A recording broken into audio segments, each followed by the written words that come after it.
Alors, d'autres cas de figure où j'aurais besoin des formules trigonométriques, alors précisément là, les formules de transformation. Alors, si vous voyez les deux limites, alors j'aurais besoin de cosinus 3x moins cosinus de x, c'est-à-dire cosinus de a moins cosinus de b.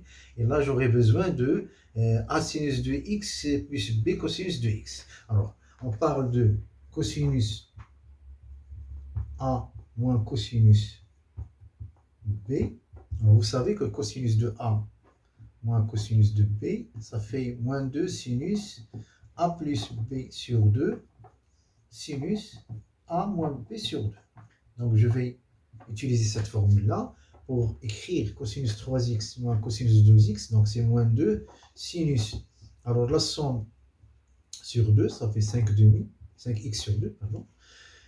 Sinus, la différence sur 2, ça fait x sur 2. Cette formule-là, je peux l'utiliser pour la première limite. Pour la deuxième limite, j'aurai besoin d'une autre formule, cosinus de x. Alors, pour écrire a sinus de x plus b cosinus de x sous forme d'une seule ligne, on doit factoriser par la racine carrée de a carré plus b carré, comme vous le savez. Donc, dans le traitement de la leçon de la trigonométrie, on a vu qu'on doit factoriser par racine carrée de a carré plus b carré, c'est-à-dire ici, racine carrée de 4, c'est 2. Donc je factorise sinus de x moins 1 demi cosinus de x. Donc je vais l'écrire en sinus, donc je dois transformer racine carrée de 3 sur 2 en cosinus, donc c'est le cosinus de pi sur 6, donc j'ai sinus x, donc cosinus pi sur 6. Et là, c'est l'inverse. Donc, j'ai sinus pi sur 6, c'est 1 demi, sinus pi sur 6, et cosinus de x. Donc, cosinus de x, sinus pi sur 6. Donc, je retrouve la transformation. Donc, c'est 2 fois. C'est sinus, cosinus, moins cosinus, sinus. Donc, c'est sinus de x moins pi sur 6. Voilà. Donc, je vais calculer maintenant mes limites. Alors, la limite de cosinus 3x moins cosinus de 2x sur x carré, quand x tend vers 0. Alors la forme de cette limite, c'est 0 sur 0, forme indéterminée.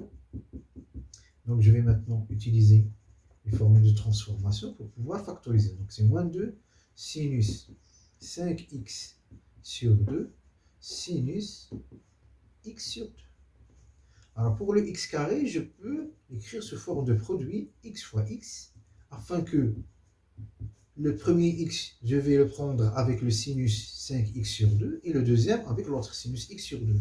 Donc j'aurai la limite de moins 2 sinus 5 demi x sur x, qui multiplie sinus 1 demi x sur x. Et là, je suis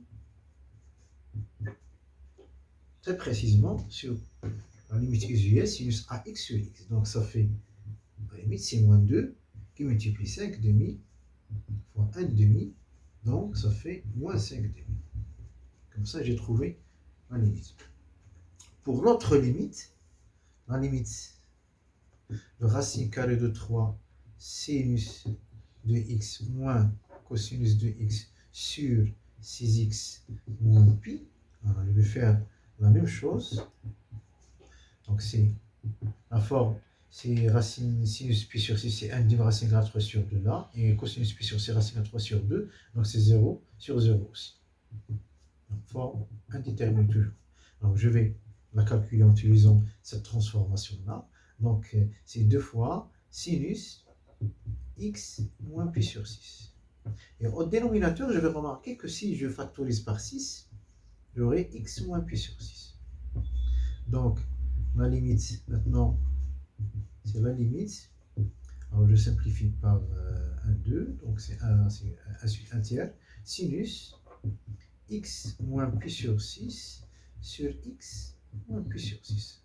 Alors, maintenant, quand x tend vers pi sur 6, alors le x moins pi sur 6, il va tendre vers 0. Donc, j'ai le u là qui va tendre vers 0. Donc, cette limite-là, ça revient à calculer la limite quand u tend vers 0 de 1 tiers sinus de U sur U.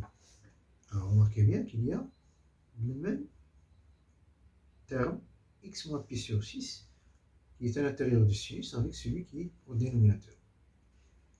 Donc je retrouve maintenant ma limite usuelle, limite sinus de U sur U quand U tend vers 0. Donc c'est 1, donc c'est 1 tiers fois 1, donc c'est 1 tiers. Donc vous remarquez, ou vous voyez bien que les formules de transformation trigonométrique sont très très importantes pour pouvoir calculer des limites un peu plus compliquées que les limites usuelles ou que les limites qu'on peut calculer directement avec les limites usuelles. Donc il y a un certain travail qu'on doit faire en utilisant les formules de transformation. Donc il faut bien apprendre ces formules, essayer de trouver quelques trucs pour les mémoriser bien. Et ça, on peut le voir une autre fois, voir comment peut-on mémoriser certaines formules trigonométriques rapidement.